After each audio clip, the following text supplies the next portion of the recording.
Jaona toko fahafito.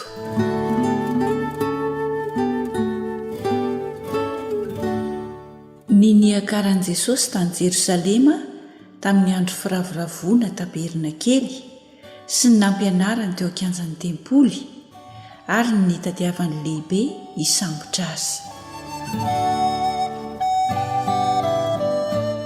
Ary rehefa afaka izany dia nandeha tany Galilia Jesosy, fa nalaika andeha tany Jodia izy satria nitady hahafaty azy ny jiosy. Ary rehefa akaiky ny andro firavoravoan'ny jiosy dia ny amin'ny taberina kely, ka hoy ny rahalahiny taminy, mialahy eto ka mandehana ho any Jodia mba ho hitan'ny mpianatra ao koa ny asa izay ataonao, fa tsy misy olona manao zavatra mitakona nefa ny tena mitady ho hita miharihary. Raha manao izany zavatra izany ianao dia miseho amin'izao tontolo izao, fa na dia ny rahalahiny aza tsy nino azy. Dia hoy Jesosy taminy, tsy mbola tonga ny fotoako, fa ny fotoanareo dia vonona lalandava. Tsy mahazo mankahala anareo izao tontolo izao, fa izany no halany, satria milaza fa ratsy ny asany.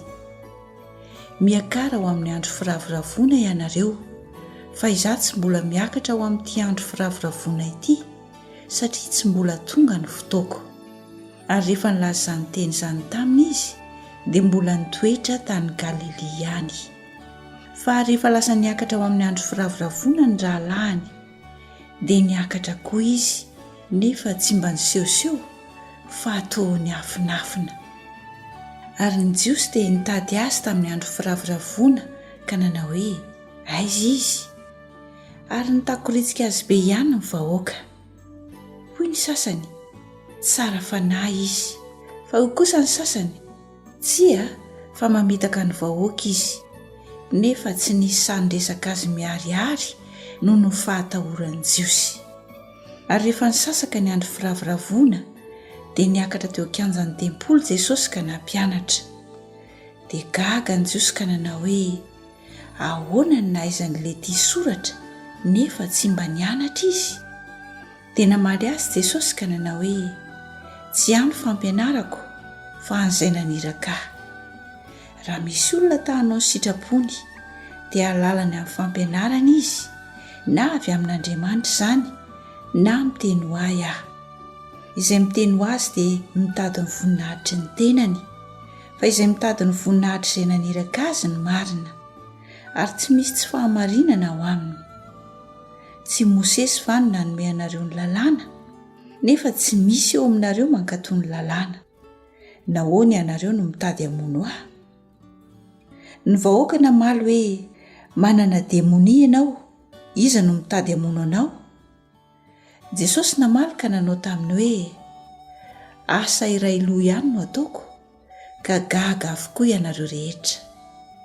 Izao no nanomezan'i Mosesy anareo ny famorana, tsy noho izy avy tamin'i Mosesy, fa noho izy avy tamin'ny razana, ka na dia amin'ny sabata aza dia mamora olona ihany ianareo.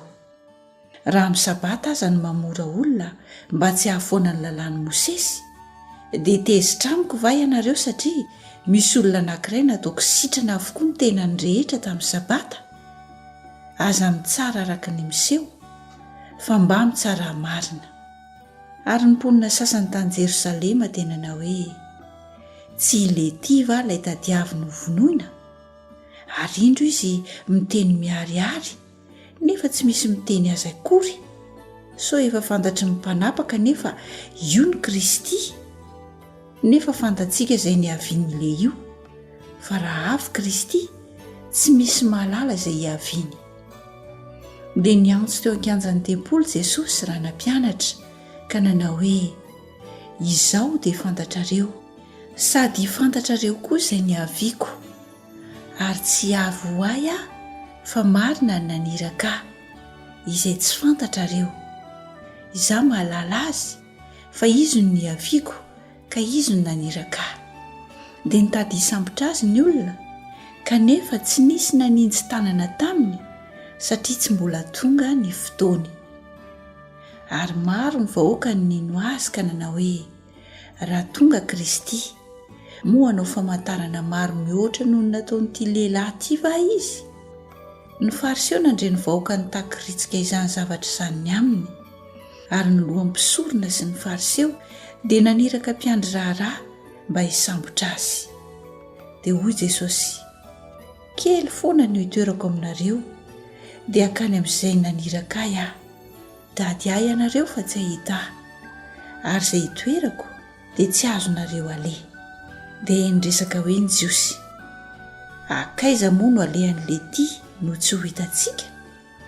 Akany amin'izay miely any amin'ny Grika va izy ka ampianatra ny Grika? Ahoanareo izao teny nolazain'izao hoe hitady ahy ianareo fa tsy ahita ahy, ary izay hitoerako tsy azonareo aleha.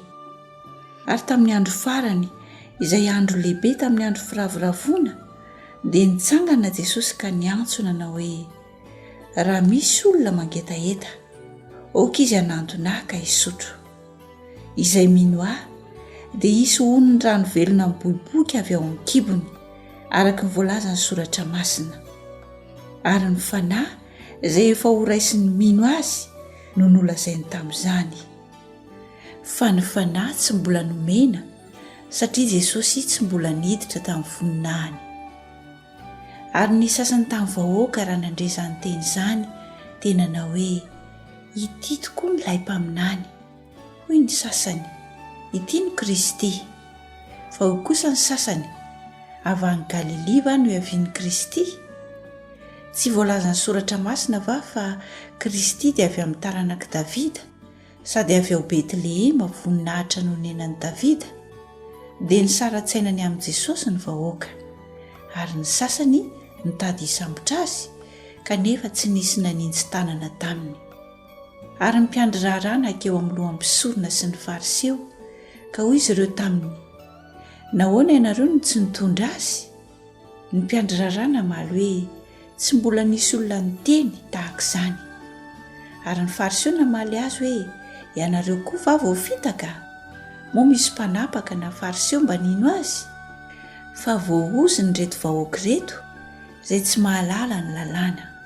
Ary Nikodemosy, anankiray teo aminy, dia ilainakeo amin'i Jesosy teo aloha, dia nanao taminy hoe, moa manameloka olona va ny lalahintsika, raha tsy mbola miaino azy aloha ka mahafantatra izay nataony? Izy ireo namaly ka nanao taminy hoe, ianao koa angamba avy any Galilea? Dinio dia ho hitanao fa tsy mba misy mpaminany avy any Galilea.